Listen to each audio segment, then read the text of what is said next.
টানা বৃষ্টি ও পার্শ্ববর্তী জেলা ফেনী মুহুরী নদীর পানি ঢুকে প্লাবিত হচ্ছে নোয়াখালীর বিভিন্ন উপজেলা। অবনতির দিকে বন্যা পরিস্থিতি বিস্তারিত জানাতে নোয়াখালী জেলা শহর মাইজদি থেকে যুক্ত হচ্ছেন সহকর্মী ফয়জুল ইসলাম জাহান। আমরা সরাসরি যুক্ত হচ্ছি তার সঙ্গে। ফয়জুল, এর আগে আমরা জানছিলাম ফেনী এবং কুমিল্লার বন্যা পরিস্থিতির খবর, তো নোয়াখালীতে কি অবস্থা?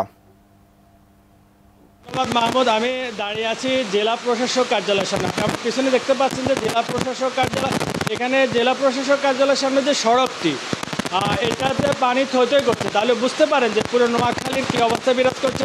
বিশেষ করে এখানে গত 2004 সালে এক বন্যা পরিস্থিতিতেও নোয়াখালীর প্রধান সড়কে পানি উঠে নেয়, কিন্তু এখন এক টানা কয়েকদিনের ভারী বর্ষণ, পাশাপাশি গত কালকে থেকে আমাদের পার্শ্ববর্তী ফেনী মুহুরী জেলার মুহুরী নদী থেকে নোয়াখালীতে পানি ঢুকছে।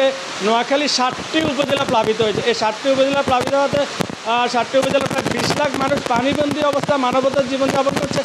এইসব বিষয় নিয়ে আমি জেলা প্রশাসনের সাথে কথা বলেছি। তারা আমাকে যে বিষয়টি জানিয়েছেন যে তারা গত পরশুদিন থেকে নোয়াখালীর সকল শিক্ষা প্রতিষ্ঠান বন্ধ ঘোষণা করেছে এবং যে উচ্চ শিক্ষা প্রতিষ্ঠানগুলো আছে সেগুলোকে আশ্রয়কেন্দ্র খুলেছেন, পানিবন্দী মানুষগুলোকে আশ্রয়কেন্দ্রে নিয়ে আসা হচ্ছে।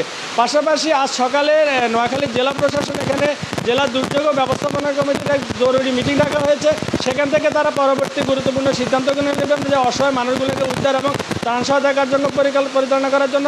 আপনাকে আরেকটা বিষয় জানিয়ে রাখি যে নোয়াখালীতে আপনি দেখেন গতকাল রাতে কিন্তু বৃষ্টি হয়নি, কিন্তু আজকে সকাল 8টা থেকে ভারী বর্ষণ শুরু হয়েছে। মানুষজনের মধ্যে এক ধরনের শঙ্কা বিরাজ করছে যে তারা প্রাণী ক্রমান্বয়ে পাচ্ছে। আমি সকালবেলা কয়েকটি বন্যা কবলিত এলাকা পরিদর্শন করছি, সেখানে যেটা দেখতে পাচ্ছি যে সেখানে মানুষজনের ঘরের প্রায় অনেকগুলো ঘরে বাড়িতে কোমর সমান হাঁটু সমান পানি, তারা ঘরে থাকতে পারছে না, তারা আশ্রয়কেন্দ্রে গিয়েছে, রান্নাবান্না করতে পারে নাই।